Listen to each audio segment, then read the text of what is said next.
Eu vou aproveitar aqui a versão 2.93 para fazer um efeito rápido de névoa usando essa versão. Já fiz isso aí numa versão anterior. Vamos ver como é que funcionaria aqui no 2.93. E essa névoa vai ser uma névoa colorida, tá? Vamos começar. Eu tenho aqui um objeto. Esse objeto eu vou achatá-lo pelo eixo Z, SZ. Vou ativar o Move e vou trazer ele aqui mais para cima. Aqui na área principal eu vou adicionar agora uma mesh círculo.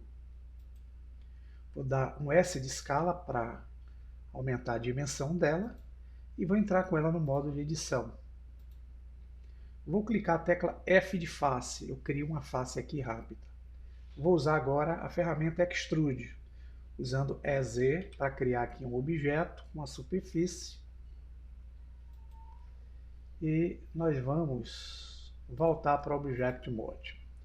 Temos aqui um objeto que será o fluxo, que é esse objeto poligonal, o objeto que será o efeito, onde a fumaça vai bater e se desviar. Eu vou usar um S aqui para diminuir um pouquinho, tá, pessoal?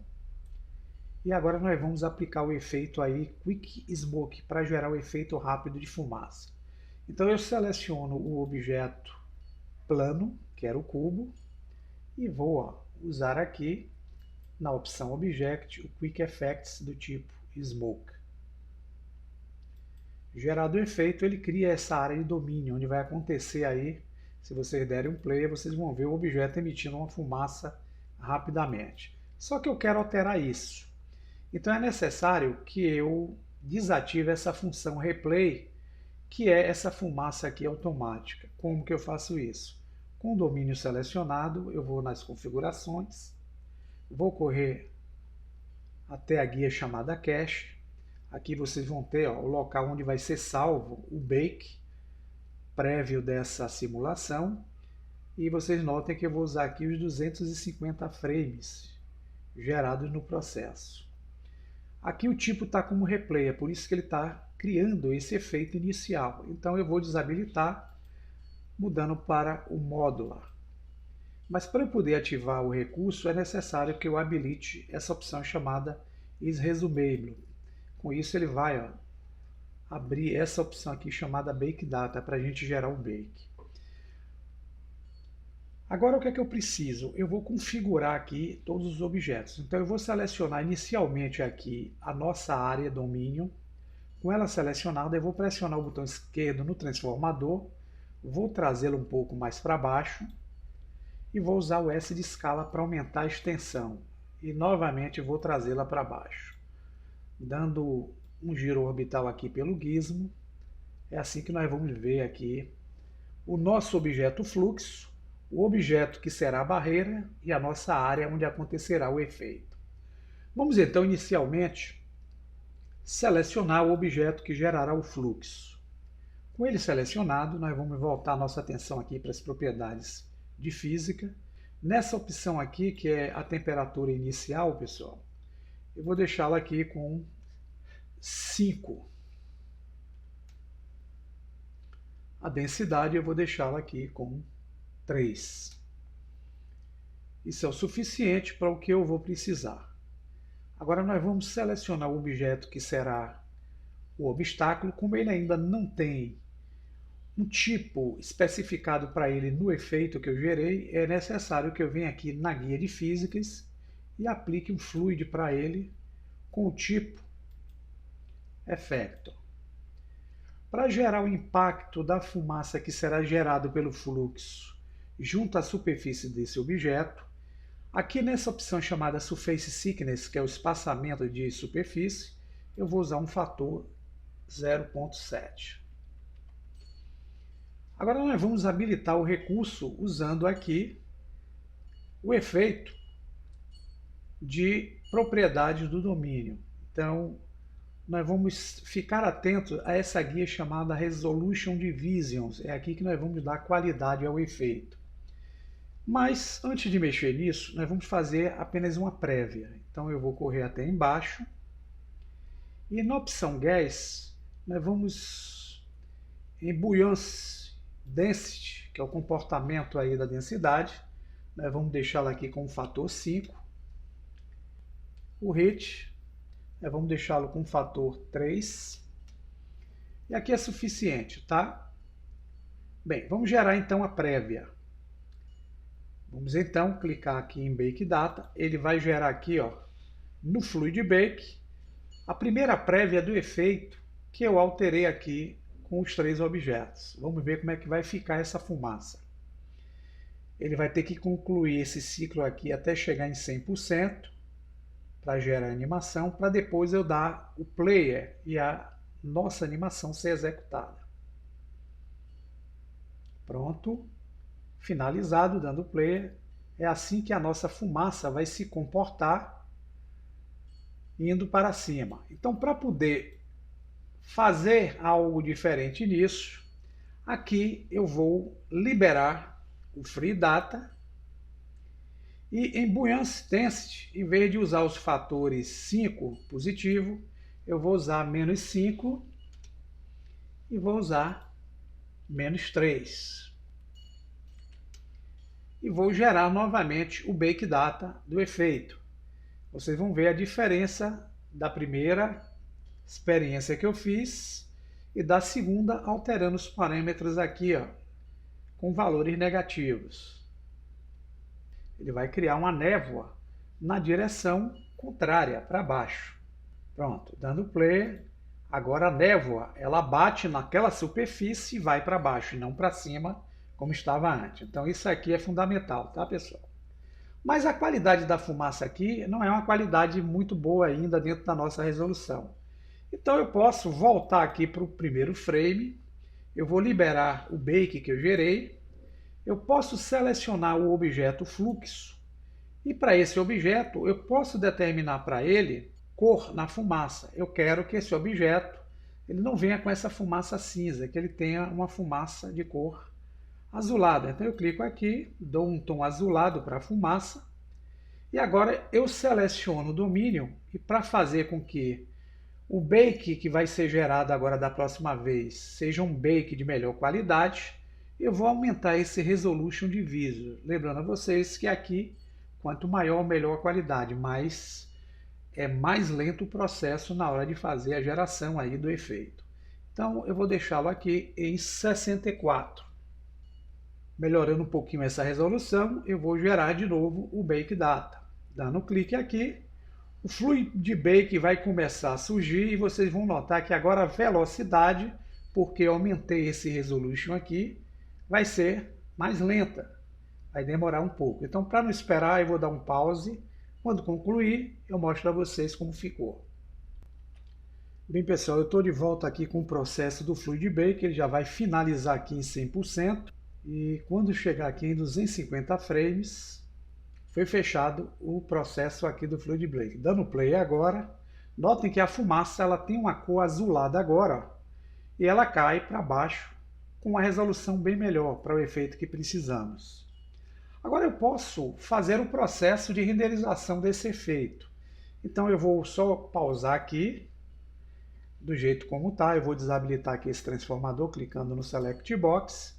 Eu vou usar aqui o Word com uma cor de fundo, com um tom escuro. Então eu clico aqui no Color, e essa aba que está aqui à direita, eu vou arrastá-la para baixo. E para eu olhar aqui como vai ficar, se eu clicar na versão aqui de viewport renderizada, esse é o fundo e observem que a fumaça ainda continua com a tonalidade que é a tonalidade cinza. Então, para eu poder justificar uma cor para esse objeto agora com a cor azul que eu quero, eu vou selecionar o Smoke Domain, que é a área onde está sendo executado o efeito, e vou clicar em materiais. É aqui que nós vamos definir a cor desse material. Então, se vocês olharem aqui, nós vamos habilitar essa setinha ao lado do volume, tá vendo? É aqui que eu vou encontrar a cor que está sendo realizada lá na fumaça e no efeito. Então, em vez do cinza que vocês estão vendo, eu vou clicar no Color e vou usar aquela cor azulada que eu quero aí para o efeito. Para dar uma melhor qualidade na visualização do efeito, eu posso, nesse caso, selecionar o objeto lâmpada e posso nas configurações dela, dá uma intensidade maior no seu poder de iluminação. E vocês vão ter aqui uma luz com uma fumaça bem mais destacada. Eu vou deixar ela aqui em 10.000, tá? Se eu quiser diminuir a densidade do objeto Smoke Domain, lá onde eu tenho o Density, eu posso diminuir essa densidade aqui para 3, ó pessoal. Eu dou menos intensidade no processo. Agora, para gravar o efeito da fumaça ou névoa caindo para baixo, colorida, eu posso simplesmente vir aqui na opção de render, determinar aqui o motor que eu quero. Eu posso usar aqui o Eevee, tá? O sampling, que é a taxa de amostragem, eu vou deixá-la aqui com 16 para fazer uma renderização mais rápida. Lembrar vocês que isso aqui, quanto maior, melhor a qualidade, mais lento é o processamento. Aqui só vou fazer isso. E vou clicar em Output, que vai ser a saída do nosso arquivo. Antes de fazer aqui as configurações da Output, eu aconselho vocês vir aqui em File e salvar o seu arquivo. Porque se der um bug, vocês não perdem o que vocês fizeram. Então eu vou botar aqui, ó, fumaça ou névoa, tanto faz. Vou clicar, salvar o arquivo. Depois que eu salvei, aí sim eu posso definir a dimensão do vídeo que eu vou gerar aí de animação. Geralmente eu uso a resolução em 1280 por 720, com um percentual em 50%, para ele poder gerar uma telinha pequena do efeito que eu vou fazer. Isso faz mais rápido o processo da renderização. Então isso aqui é o famoso modo HD. Agora aqui eu vou vir na opção Output, que é a saída, e vejo que tem um endereço aqui que ele vai gravar o arquivo que eu vou gerar da animação. Então eu clico aqui, escrevo o nome, vou colocar aqui névoa, vai ser o nome dessa animação. E para poder salvar num formato de vídeo, eu posso utilizar um conjunto de imagens, usando imagens do tipo PNG, ou se eu quiser formar um arquivo único de vídeo, eu posso nessa coluna aqui usar o AVI JPEG, pois eu salvo no formato JPG ou AVI, como chama-se, né? E como é um vídeo mudo, não vou ter som, esse aqui é o mais indicado. Bem, selecionado o AVI JPEG, eu vou deixar aqui o RGB ativo e o qualidade em 100%. Já configurei o processo. Para renderizar agora, eu vou selecionar a câmera. Para enquadrar a cena da melhor forma que eu deseje, como minha câmera está travada, eu vou movimentar aqui o giro orbital. Vou utilizar a mãozinha para arrastar e vou aproximar com zoom. Agora eu posso renderizar a nossa animação. Ele vai utilizar aqui 250 frames. Então, para renderizar a animação, depois que eu fiz a prévia, eu venho aqui em Render e vou clicar Ctrl mais F12. Ou então eu clico aqui, ó, em Render Animation. E ele vai gerar o quadro a quadro da animação. E esse quadro a quadro da animação vai vindo 0 até o 250. Eu vou dar um pause até chegar no final para mostrar a vocês como vai ficar. Chegando aqui já bem próximo ao final da nossa renderização do processo, durou em torno de 1 minuto e meio, tá pessoal? Terminado o render, posso fechar, voltar em render e usar o View Animation, que é o Ctrl F11, para executar a animação. Olha a névoa aí acontecendo de forma colorizada. Só que aqui existe um probleminha, né? Nós estamos vendo o objeto que gerou o fluxo. Por que que isso está acontecendo? Porque, pessoal, da forma como vocês enquadrem aqui, esse objeto, depois que a gente gera o efeito, ele vai continuar aqui, ó, na Outliner, como o objeto cúbico. Então, para eu poder excluir ele aqui do efeito, eu posso clicar no olhinho, eu tiro ele da viewport. Provavelmente, no seu equipamento, você não deva estar usando essa câmerazinha aqui que está à direita do olhinho. Ela pode ser habilitada a gente clicando aqui em Filter e habilitando, ó, a seleção da câmera. Ela vai aparecer aqui na Outline. Então, para fazer com que aquele objeto cúbico também não apareça na renderização, eu uso aqui a câmera. Então, se eu tentar fazer o render aqui dessa posição, usando aqui o render image, observe que eu tenho a fumaça, mas não tenho o objeto cúbico aparecendo aqui junto ao processo. Tá? Agora, outro detalhe. Vou deixar aqui no primeiro frame, frame 0. Existe uma área domínio. Tá? Essa área domínio, se vocês vierem aqui nas configurações, selecionando o domínio, tá vendo que ele aparece aqui? Ele limita a exposição da fumaça dentro da sua área. Então, o que é que eu posso fazer para que a fumaça ela não tome esse formato quadrado da área? Eu posso utilizar o SY para aumentar a extensão, SX para aumentar a extensão. Então, vocês não vão ver aquela formatação cúbica no momento do efeito sendo fluído através da fumaça. Fica aí a dica, até o próximo tutorial.